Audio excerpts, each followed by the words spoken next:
نفس میں بھی انتہا کی سختی پیدا ہوتی ہے، جس کی وجہ سے انتہا کی لذت آتی ہے، نفس کی کمزوری دور ہو جاتی ہے، نفس کے پٹھے مضبوط ہو جاتے ہیں، جس کی وجہ سے ڈھیلا پن ختم ہو جاتا ہے۔ نسخہ نوٹ کر لیں، سلب پنجہ۔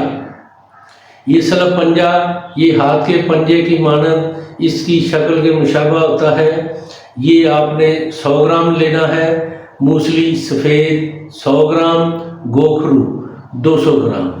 ان تینوں ادویات کو لے کر کوٹ کر بالکل باریک پیس کر چھان لیں، پھر اس کو 1 تولہ لے کر 3 پاؤ دودھ میں ڈال کر آگ پر جوش دیں۔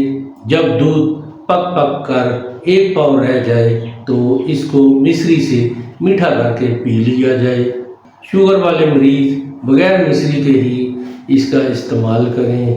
متواتر صرف 1 ہفتہ کے استعمال سے آپ کو فوائد ملنا شروع ہو جائیں گے۔ اگر اس کو مسلسل 30 دن تک باپرہیز یعنی مباشرت کیے بغیر استعمال کر لیں گے تو آپ کو اس قدر کمال فوائد ملیں گے کہ آپ خود حیران رہ جائیں گے۔